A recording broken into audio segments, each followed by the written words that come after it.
گرامی قدر حضرات، کپڑوں کے پاک و ناپاک ہونے کے حوالے سے ایک سوال یہ بھی بہت زیادہ پوچھا جاتا ہے، اور اکثر لوگ اس تشویش کا شکار رہتے ہیں کہ جو ڈرائی کلین کے لیے کپڑے دیے جاتے ہیں باہر، تو دھوبی جو ہے ڈرائی کلینر وہ سب جو کپڑے ہیں ان سب کو ملا کے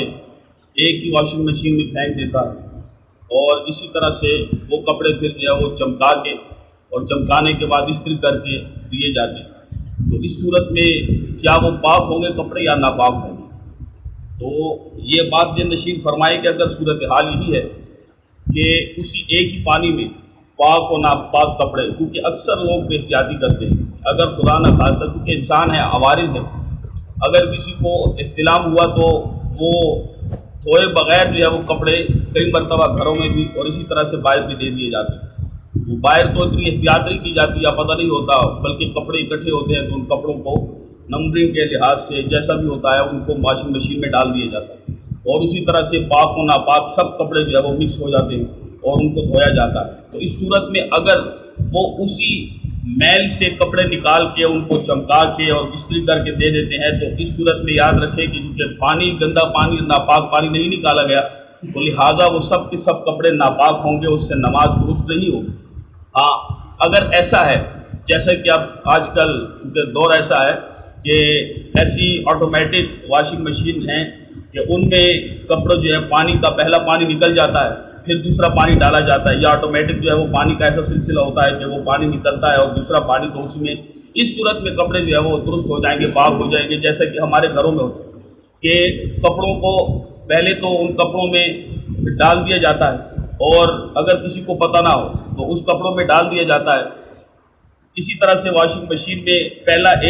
پہلا پانی ہے جس میں وہ دھوئے جاتے ہیں، تو اس میلے پانی کو نکالا جاتا ہے، پھر دوبارہ جو ہے وہ دوسرا پانی ڈالا جاتا ہے، پھر بعض اوقات ان کو بھی نکال کے وہ جو ہے تو تیسری بار بھی پانی ڈالا جاتا ہے۔ لیکن اس میں ہر مسلمان کو بہت احتیاط کرنی چاہیے، کیونکہ ہمارے گھروں میں ایک سلسلہ ہے کہ مائیں بہنیں کپڑے دھوتی ہیں، تو اگر کوئی ایسا معاملہ ہے کہ کپڑے اگر درست نہیں ہیں، ناپاک ہیں،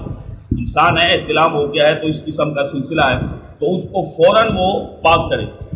فوراً پاک کر کے تو ان کو کسی نہ کسی طرح سے رات میں سکھائے جس پہ کوئی نہ دیکھ سکے، کیونکہ شرم و حیات الحمدللہ ہر انسان میں اللہ رب الجلال نے رکھی ہے، فطری طور پر یہ چیز موجود ہے، تو اس چیز کو تاکہ باقی کپڑوں کو وہ ناپاک نہ کر سکے۔ واشنگ مشین میں سب کپڑے ہوئے تو سب کی اگر نمازیں جو ہے وہ درست نہیں ہوں گی۔ ہاں، اگر وہ سلسلہ ہے کہ اس میں پانی کا اخراج کیا جاتا ہے، پانی کو نکالا جاتا ہے، پھر اس میں جو ہے وہ کپڑے دھوئے جاتے ہیں، تو یہ بالکل درست ہے۔ دوسری یہ چیز ہے کہ اگر یقینی طور پر کسی کو معلوم ہے کہ ایسا ہوتا ہے، بلکہ کسی کو معلوم نہیں کہ جو ڈرائی کلینر ہے وہ سب کپڑے اکٹھے پھینک دیتا ہے، تو پھر اس صورت میں جو صحیح خالصتاً فقہی مسئلہ یہ ہوگا کہ اس میں کپڑے جو ہے اگر آپ نے ناپاک کپڑے دیے تھے تو وہ پھر اگر دھو کے چمک کے استری ہو کے بھی آ جائیں تو وہ ناپاک ہی کے حکم میں رہیں۔ دوسری صورت میں کہ اگر کپڑے آپ نے پاک دیے تھے، ناپاکی ان میں کسی قسم کی نہیں تھی، تو اس میں یہ صورت ہے کہ ان کپڑوں کو جو ہے جب وہ آپ کو ملیں گے تو وہ پاک ہی ہوں گے۔ یہ تین صورتیں اس میں بنتی ہیں۔ ایک یہ ہے کہ اکثر رات کے وقت، یہ اب ضمناً ایک بات میں عرض کرتا چلوں کہ ہم جوان ہوں یا شاید دیگر عمر کے لوگوں میں بھی یہ چیز ہو موجود کہ ہمارے اکثر ناپاک کپڑے ہم رات کو پہن کے سوتے ہیں، جو انتہائی بری چیز ہے، جس سے جسم کا حصہ بھی اگر خدا نہ خواستہ اسی میں آدمی کو موت آ جاتی ہے، تو کتنی بری بات ہے۔ تو ہمیشہ مومن کی یہ شان ہے کہ بلکہ وہ تو رات کو وضو کر کے سوئے جیسے کہ شریعت کا حکم ہے۔ اکثر ہمارے کپڑے ایسے ناپاک کپڑے ہوتے ہیں، ہم وہ پہن کے رات کو سوتے ہیں باقاعدہ ہم نے تیاری کر کے، تو یہ انتہائی بری چیز ہے، بری عادت ہے، یہ ناپاکی، یہ انتہائی جو ہے وہ یہ اچھی چیز نہیں ہے۔ اس صورت میں نہ تو ہم کوئی اور کام کر سکتے ہیں، اگر ہمارا وضو بھی ہو تو ہم نہ تو قرآن مقدس کو چھو سکتے ہیں اگر پڑھنا چاہیں بھی، یا کوئی اور بھی ایسا جو ہے وہ عبادت کا سلسلہ نہیں کر سکتے، کیونکہ بدن اور کپڑوں کا پاک ہونا تو یہ شرط ہے نماز کے لیے یا قرآن مقدس کو چھونے کے لیے، کیونکہ یہ انتہائی بے ادبی ہے۔ تو لہٰذا اس چیز سے بھی اگر کوئی اس برے کام میں، اس ایسی حرکت میں یا اس کام میں کہ جو اچھی نہیں ہے، جو انتہائی قبیح ہے، کہ جو انسان کی خاص کر مسلمان کی شان نہیں ہے، اس سے بچنا چاہیے۔ ایک صورت یہ ہے کہ مسئلہ کہ کیا کپڑوں کو بغیر پانی کے کسی اور چیز سے بھی دھویا جا سکتا ہے؟ تو ہر وہ رقیق چیز یعنی جو کہ بہتی ہو، جیسے پانی بہتا ہے، رقیق ہے، بہت پتلی ہے، جیسے پانی پتلا ہوتا ہے بہتا ہے، تو